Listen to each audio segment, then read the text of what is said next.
Hello అండి, నమస్తే. ఇప్పుడు మాట్లాడే టాపిక్ వచ్చేసి రాహుల్ గాంధీ గారు కాంగ్రెస్ పార్టీని నిర్మాణించే ప్రయత్నంలో భాగంగా ఆ పునర్నిర్మాణ అడుగులు మొట్టమొదటిగా గుజరాత్ నుంచి ప్రారంభించి Narendra Modi and Amit Shah as well as BJP RSS వాళ్ళకి ఒక కంటగింపుగా మారిపోయిన ఈ క్రమంలో రాహుల్ గాంధీ గారు గుజరాత్ని ఎందుకు చూజ్ చేసుకున్నారంటే గత 35 సంవత్సరాలుగా గుజరాత్లో బీజేపీ పవర్లో లేదు, కాంగ్రెస్ పార్టీ పవర్లో లేదు, number 1. And Narendra Modi, Amit Shah, for that matter BJP RSS కూడా బలమైన రాష్ట్రం గుజరాత్. సో వాళ్ళ రాజకీయ పునాది బలంగా పడింది గుజరాత్ నుంచి కాబట్టి, అండ్ కాంగ్రెస్ పార్టీకి సంబంధించినటువంటి బలమైన భావస్వారూప్యం కలిగినటువంటి లీడర్స్ లైక్ సర్దార్ వల్లభాయ్ పటేల్, గాంధీ గారు, ఇలాంటి వాళ్ళందరూ వచ్చింది కూడా గుజరాత్ నుంచి కాబట్టి ఖచ్చితంగా కాంగ్రెస్ పార్టీ యొక్క ఐడియల్స్ అండ్ ఐడియాలజీని గుజరాత్ నుంచే మళ్ళీ ప్రమోట్ చేసి కాంగ్రెస్ పార్టీని రివైవ్ చేయాలనే ఒక ఉద్దేశంతో రాహుల్ గాంధీ గారు మొన్న జరిగినటువంటి ఏప్రిల్ 8 అండ్ 9th జరిగినటువంటి ఏఐసిసి ప్లీనరీ అహ్మదాబాద్లో రిజల్యూషన్ పాస్ చేసి ఒక డెసిషన్ తీసుకున్నారు. ఆ డెసిషన్కి అనుగుణంగానే రాహుల్ గాంధీ గారు మళ్ళీ గుజరాత్కి వెళ్ళారు. నిన్న గుజరాత్కి వెళ్ళి అక్కడ AICC super observers as well as PCC of గుజరాత్తో కలిసి 41 జిల్లాలకి కొత్త అధ్యక్షులను నియమించే ప్రక్రియని ప్రారంభించారు. అండ్ జిల్లా అధ్యక్షుల్ని ఎలాంటి వాళ్ళని ఎలా సెలెక్ట్ చేయాలనే దానికి ఏఐసిసి నుంచి team as well as PCC నుంచి టీం, 2 టీములు కలిసి జిల్లా అధ్యక్షుల్ని నియమించాలని ఒక నిర్ణయం తీసుకున్నారు. ఇక నుంచి జరగబోయే ప్రతి కాంగ్రెస్ పార్టీ నిర్ణయంలోనే డీసీసీ రోల్ చాలా ఇంపార్టెంట్ అండ్ చాలా ప్రధానంగా ఉండబోతుంది. సో డీసీసీ చెప్పిన విధంగానే పార్టీ యొక్క అడుగులు ఇక నుంచి ప్రతి రాష్ట్రంలో ముందు పడేదానికి చర్యలు అయితే మొదలుపెట్టారు. సో ఈ క్రమంలో భాగంగా నిన్న రాహుల్ గాంధీ గారు గుజరాత్లోని అరావలి జిల్లాలో ఉన్నటువంటి నార్త్ గుజరాత్ రీజియన్లో ఉన్నటువంటి అరావలి జిల్లాలో జిల్లా క్యాడర్ కార్యకర్తలతో అందరితో మీట్ అయ్యి జిల్లా అధ్యక్షుల నియామకం ఇక్కడ నుంచి ఎలా ఉండాలి అనేది మాత్రం చాలా క్లియర్గా తీసుకున్నారు. అండ్ ఈ తీసుకున్నటువంటి జిల్లాలో మనం చూసుకున్నట్లయితే దగ్గరగా 8.5 లక్షల ఓటర్స్ ఉన్నారు. సో ఈ జిల్లాని ఎంచుకునే దానికి ప్రధానమైన రీజన్ ఏంటంటే ఒకప్పుడు ఈ జిల్లా కాంగ్రెస్ పార్టీకి కొంచెం బలంగా ఉన్నటువంటి జిల్లా కాబట్టి ఇక్కడ నుంచే దిద్దుబాటు చర్యలు స్టార్ట్ చేస్తే బాగుంటుందని ఒక నిర్ణయానికి వచ్చినట్టు కాంగ్రెస్ పార్టీ గుజరాత్ విభాగం అయితే తెలియజేసింది. ఇక నుంచి జరిగే ఏఐసిసి కార్యక్రమాలు లేకపోతే ఏఐసిసి డెసిషన్స్ ఏవైనా సరే డీసీసీ నుంచి వచ్చిన ఫీడ్బ్యాక్స్ని బేస్ చేసుకునే ఉంటాయి తప్ప జస్ట్ ఇంతకు ముందులా ఉన్నటువంటి జస్ట్ హైకమాండ్ కల్చర్, హైకమాండ్ చెప్పినట్టే నడుచుకోవాలి, హైకమాండ్ తీసుకున్నదే డెసిషన్, లోకల్ లీడర్స్ యొక్క ఒపీనియన్కి పెద్ద వాల్యూ లేదు, వినరు అనే ఆ కల్చర్ని కంప్లీట్గా సబ్సైడ్ చేసి ఇక నుంచి గ్రాస్ రూట్ లెవెల్లో మరీ ముఖ్యంగా జిల్లా యూనిట్ నుంచి వచ్చేటువంటి ఇన్పుట్స్ని మాత్రం ప్రామాణికంగా తీసుకొని వెళ్ళాలని ఒక డెసిషన్ ముందుకు తీసుకెళ్ళింది. యాక్చువల్గా కాంగ్రెస్ పార్టీ 1970s కొంతవరకు 1980s వరకు ఈ కల్చర్ ఉండింది. ఎప్పుడైతే ఇందిరాగాంధీ గారు all the way powerful అయిపోయారో Congress పార్టీలో అక్కడి నుంచి మెల్లమెల్లగా గ్రౌండ్ లెవెల్లో గ్రాస్ రూట్ కార్యకర్తల ఒపీనియన్ కొంచెం సైడ్ లైన్ అయిపోయినాయి. హైకమాండ్ చెప్పిన యొక్క ఒపీనియన్, హైకమాండ్ తీసుకున్న డెసిషన్ ఫైనల్ అయిపోయింది. సో దానికి పార్టీ కూడా యాక్సెప్ట్ చేసింది. ఆ తర్వాత జరిగిన పరిణామాల వల్ల మెల్లమెల్లగా ఎప్పుడైతే హైకమాండ్లో డెసిషన్ తీసుకోవడం వల్ల కార్యకర్తలు మెల్లమెల్లగా పార్టీ యొక్క ఐడియల్స్కి పార్టీకి దూరం అయిపోయి పార్టీ వీక్ అవ్వకుంటూ వచ్చింది.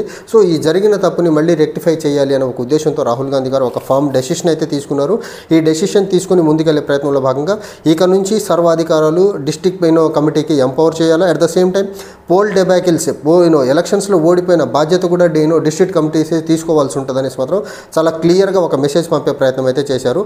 ఈ డీసీసీ సెలక్షన్ ప్రక్రియలో మాత్రం దగ్గరగా ఐసీసీ నుంచి అబ్జర్వర్స్ ఉంటారు, యాజ్ వెల్ యాజ్ పీసీసీ నుంచి కూడా కొంతమంది అబ్జర్వర్స్ ఉంటారు. వీళ్ళిద్దరు కలిసి కార్యకర్తలతో మమేకమై కార్యకర్తలు ఇచ్చినటువంటి ఇన్పుట్ని తీసుకుని జిల్లా వ్యాప్తంగా డీసీసీని ఫైనల్ చేయాలని ఒక నిర్ణయానికి అయితే వచ్చారు.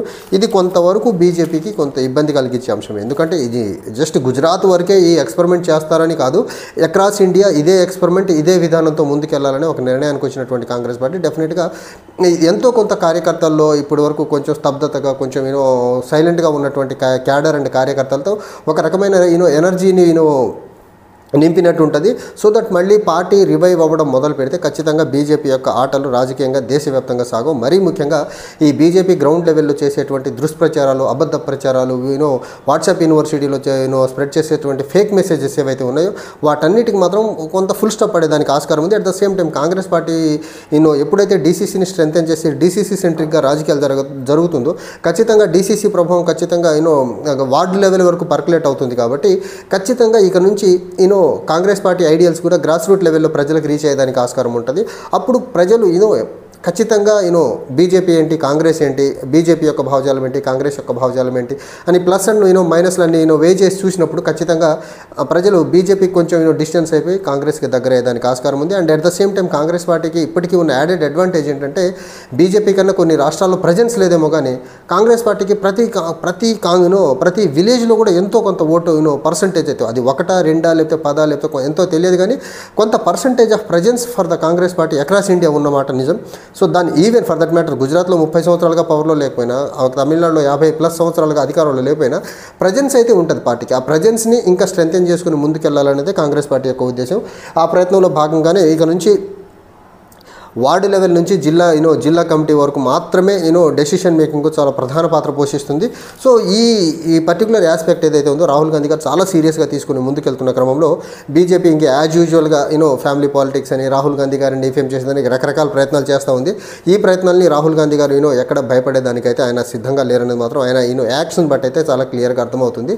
కానీ ఒకటి బీజేపీ వాళ్ళు ఎప్పుడైతే కాంగ్రెస్ పార్టీ గ్రౌండ్ నుంచి గ్రాస్ రూట్ లెవెల్ నుంచి పార్టీ ఆర్గనైజేషన్ని స్ట్రెంథెన్ చేసుకుంటూ ముందుకెళ్లాలని ప్లాన్ చేస్తుందో ఖచ్చితంగా బీజేపీ తన దగ్గర ఉన్నటువంటి ఫేక్ ప్రాపగండా మిషనరీ అవ్వండి, లేకపోతే వెపనైజేషన్ ఆఫ్ గవర్నమెంట్ మిషనరీ అవనివ్వండి, ఆర్ఎల్స్ గోధీ మీడియా అవనండి, వీళ్ళందరిని అడ్డం పెట్టుకొని రాహుల్ గాంధీని కాంగ్రెస్ పార్టీని డిఫేమ్ చేసేదానికి శతవిధాల ప్రయత్నిస్తుంది. దాన్ని అన్నింటినీ తట్టుకొని రాహుల్ గాంధీ గారు ముందుకెళ్లాలని మాత్రం ఒక బలమైన నిర్ణయం తీసుకొని ముందుకు అడుగేస్తున్నారు. చూడాలి ఈ పర్టికులర్ జిల్లా సెంట్రిక్గా జిల్లా నుంచి వచ్చే ఒపీనియన్ ఆధారంగా చేసేటువంటి రాజకీయాలు కాంగ్రెస్ పార్టీని రివైవ్ చేస్తాయా, లేకపోతే ఈ బీజేపీ అబద్ధ ప్రచారాలు సమాజంలో పట్టు సాధిస్తాయనేది మాత్రం చూడాలి. బట్ ఒకటి మాత్రం చాలా క్లియర్, డెసిషన్ తీసుకున్న ఏఐసీసీ రిజల్యూషన్ పాస్ చేసిన అట్లీస్ట్ 1 వీక్ గడవక ముందే మళ్ళీ రాహుల్ గాంధీ గారు గుజరాత్ వెళ్ళి కూడా గుజరాత్లో ఒక జిల్లాని ఒక యూనిట్గా తీసుకుని పైలట్ ప్రాజెక్ట్ అక్కడి నుంచి మొదలు పెట్టడం మాత్రం ఖచ్చితంగా రాహుల్ గాంధీ గారిలో ఉన్నటువంటి సీరియస్నెస్ లెవెల్స్ ఏవైతే ఉన్నాయో దాన్ని మాత్రం క్వశ్చన్ చేసేదానికి ఆస్కారం ఉంది. వితిన్ 1 వీక్ స్పాన్లోనే రిజల్యూషన్ పాస్ చేసిన 1 వీక్ స్పాన్లోనే వెళ్ళి కార్యాచరణ మొదలుపెట్టారు పైలట్ ప్రాజెక్టుగా నార్త్ ఆరావళి జిల్లా నుంచి. సో ఈ ప్రభావము రాబోయే రోజుల్లో ఖచ్చితంగా గుజరాత్లో ఉంటుంది. గుజరాత్ తర్వాత వేరే రాష్ట్రాల్లో ఎక్కడెక్కడైతే ఈ ఎక్స్పెరిమెంట్ ఒక రాష్ట్రం తర్వాత ఇంకో రాష్ట్రం చేసుకుంటూ ముందుకెళ్లే ప్రయత్నంలో ఏ రాష్ట్రంలో పార్టీని ఎలాంటి ఎనర్జీస్ని మళ్ళీ ఇచ్చి కాంగ్రెస్ పార్టీకి ముందుకు తీసుకెళ్లేదానికి ఆస్కారం ఉందో చూడాలి. కానీ ఒకటి, గత 10-11 సంవత్సరాలుగా బీజేపీ యొక్క దాష్టికాలు ఒక పవర్ఫుల్ మీడియా మాఫియాని అన్నింటినీ తట్టుకొని కూడా స్టిల్ కాంగ్రెస్ పార్టీ స్ట్రెంథనింగ్ కోసం రాహుల్ గాంధీ గారు పెడుతున్న ఎఫర్ట్స్ ఏవైతే ఉన్నాయో అది భారత్ జోడో యాత్ర అవనివ్వండి, భారత్ న్యాయ యాత్ర అవనివ్వండి, లేకపోతే ఇప్పుడు పార్టీని ఆర్గనైజేషన్ పరంగా కింద నుంచి స్ట్రెంథెన్ చేసుకుంటూ రావాలనుకున్న విధానం ఏదైతే ఉందో ఇది ఖచ్చితంగా బీజేపీకి మాత్రం బీజేపీ చేసేటువంటి దాడి రాజకీయాలన్నింటినీ తట్టుకొని నిలబడగలిగే ఒక మెంటల్ స్ట్రెంగ్త్ అనేది మాత్రం రాహుల్ గాంధీలో ఉందనేది మాత్రం చాలా క్లియర్గా అర్థమవుతుంది. చూడాలి ఈ డీసీసీ సెంట్రిక్గా జరగబోయే పార్టీ స్ట్రెంథనింగ్ యాక్టివిటీస్ కాంగ్రెస్ పార్టీని ఎంత ఇప్పుడున్న దానికంటే ఎంత బలంని తీసుకొస్తాయి రాబోయే ఎన్నికల్లో అనేది మాత్రం మనకు బెంచ్ మార్క్గా మాత్రం ఖచ్చితంగా Gujarat elections as well as Bihar assembly ఎన్నికలు మాత్రం తెలిసేదానికి ఆస్కారం ఉంది. బీహార్ ఇయర్ ఎండ్లో జరిగేదానికి ఆస్కారం ఉంది. కాబట్టి ఎంతో కొంత ఇంపాక్ట్ గుజరాత్లో ఉంటుంది. ఎందుకంటే గుజరాత్లో కూడా ఆర్గనైజేషన్ పరంగా రాహుల్ గాంధీ గారు పార్టీ మొత్తాన్ని పీసీసీ నుంచి ఇన్ఛార్జ్ టు ద స్టేట్ అందరినీ రీషఫల్ చేసినారు గుజరాత్ వరకు. And at the same time గుజరాత్లో తెలిసేదానికి ఆస్కారం ఎందుకు ఉందని చెప్తున్నారంటే పైలట్ ప్రాజెక్ట్గా గుజరాత్ని తీసుకున్నారు. అండ్ గుజరాత్లో తీసుకున్నటువంటి పైలట్ ప్రాజెక్ట్ ఏదైతే ఉందో దీని ప్రభావము ఖచ్చితంగా గుజరాత్లో ఎక్కువ ఉండేదానికి ఆస్కారం ఉంది. బికాజ్ ఆఫ్ సర్దార్ వల్లభాయ్ పటేల్ అవనివ్వండి, గాంధీ గారి అనుచరులు అవనివ్వండి, ఇదంతా ఆ ఇద్దరు స్టాల్వార్ట్ లీడర్స్ యొక్క హోమ్ స్టేట్ కాబట్టి డెఫినెట్గా కాంగ్రెస్ పార్టీకి ఎంతో కొంత పాజిటివ్ ఉండేదానికి రిజల్ట్స్ పాజిటివ్గా ఉండేదానికి మాత్రం ఆస్కారం అయితే చాలా ఎక్కువ ఉంది గుజరాత్లో. చూడాలి మరి దీని అవుట్కమ్స్ ఎలా ఉండబోతాయి అనేది. Thank you.